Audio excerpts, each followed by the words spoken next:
I went to college. I went and worked out 5 hours a day, and I was working on construction, because in those days in bodybuilding there was no money. I didn't have the money for food supplements or anything, so I had to go to work. So I worked on construction.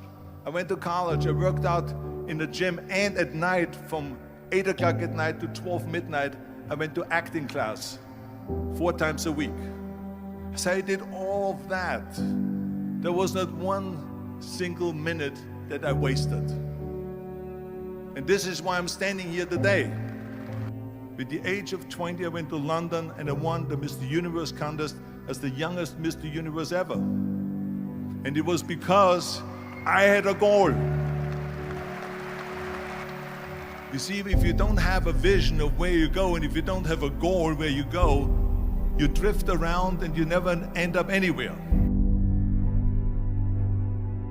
74% hate their job in America. The majority of people don't like what they're doing because they're really not doing it because they didn't have a goal and they followed this goal. They just aimlessly drift around, and then all of a sudden there's a job opening, so they get that job because you have to work. But then when you work, it's a chore. It's work. It's not fun. So if you think about, only a quarter of the people really enjoy what they're doing in life. So people always ask me, when they saw me in the gym in the pumping iron days, they say, why is it that you're working out so hard? 5 hours a day, 6 hours a day, and you have always a smile on your face. The others are working out just as hard as you do, and they look sour in the face. Why is that? And I told people all the time, I said, because to me, I'm shooting for a goal. In front of me is the Mr. Universe title. So every rep that I do gets me closer to accomplishing that goal, to make this goal, this vision, turn into reality.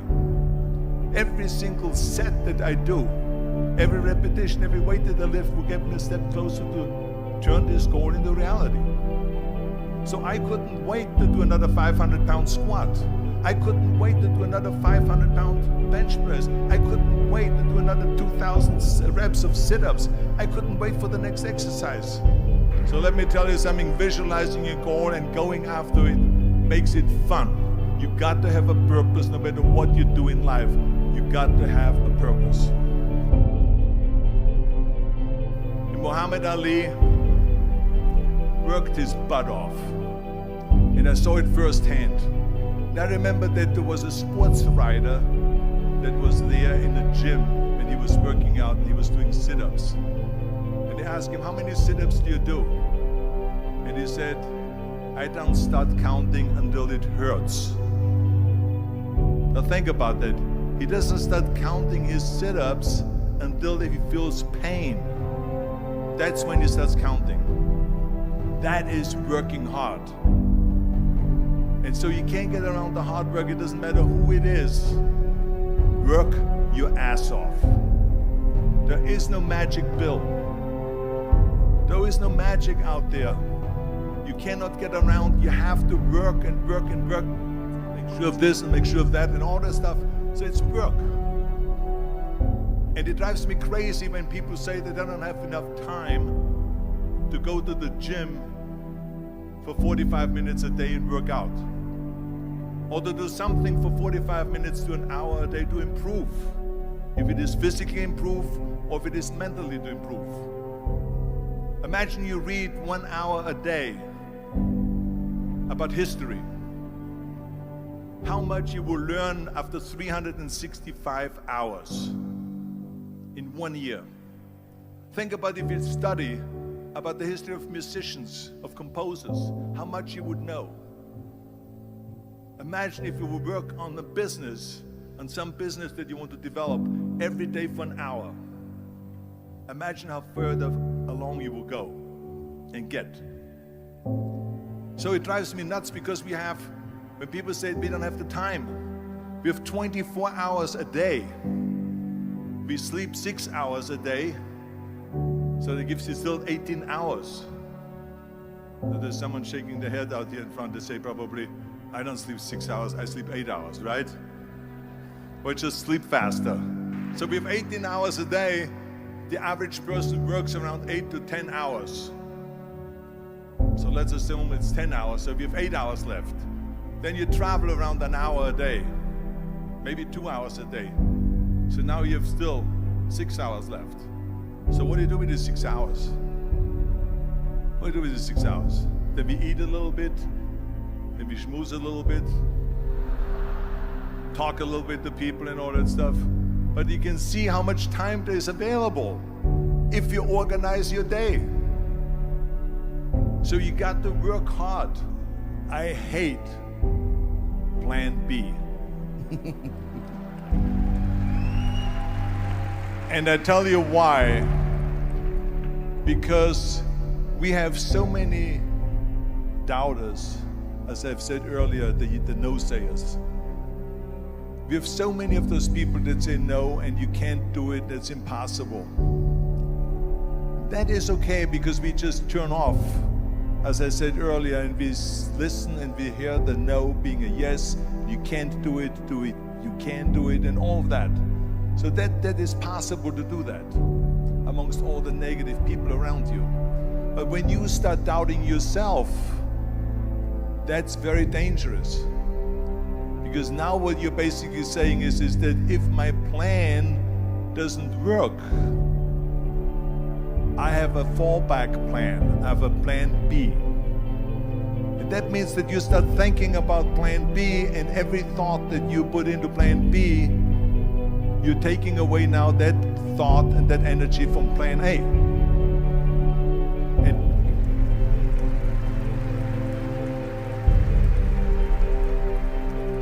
And it's very important to understand that we function better if there is no safety net, because plan B becomes a safety net. It says that if I fail, then I fall and I get picked up and I have something else there that will protect me. And that's not good, because people perform better when there's no safety net. People perform better in sports and everything else if you don't have a plan B. I'm telling you, I've never ever had a plan B. I made a full commitment that I'm gonna go and be a bodybuilding champion. I made a full commitment that I'm gonna be in America. I made a full commitment that I'm gonna get in the show business and I'm going to be a leading man. No matter what it takes, I will do the work. I will do the work over and over and over until I get it. And the same was in politics and everything like that. So to me, it is very dangerous to have a plan B, because you're cutting yourself off from the chance of really succeeding. And the reason, one of the main reasons why people want to have a plan B is because they are worried about failing. What is if I fail, then I don't have anything else? Well, let me tell you something. Don't be afraid of failing, because there's nothing wrong with failing. You have to fail in order to climb that ladder. There's no one that doesn't fail. Michael Jordan said in one of his interviews, when they said, "You're unbelievable, you're the greatest basketball player of all times."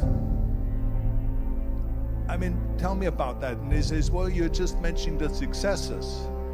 But he says, for me to become the greatest basketball player, I missed 9,000 shots when I was playing basketball at the NBA games.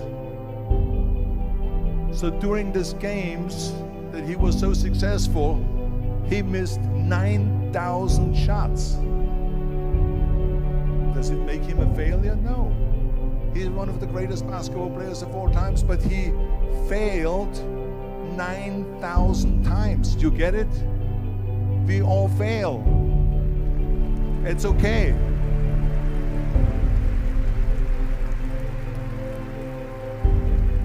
What is not okay is that when you fail, you stay down. Whoever stays down is a loser. And winners will fail and get up, fail and get up, fail and get up. You always get up. That is a winner. That is a winner. I failed in bodybuilding. I lost bodybuilding competitions. I lost powerlifting competitions. I lost weightlifting competitions. I had movies that went in the toilet and that were terrible and got the worst reviews. And in politics, I remember I had many of the initiatives on the ballot, and we lost. My approval rating in California went down to 28%, and then it went back up again, and I won again the governorship. Hey, we all lose.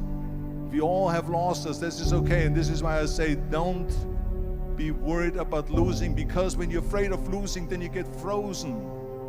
You get stiff, you're not relaxed. You got to be, in order to perform well in anything, if it's in boxing or if it is on your job or with your thinking, is only happening when you relax. So relax. It's okay to fail. Let's just go all out and give it everything that you got. That's what it is all about. So don't be afraid to fail.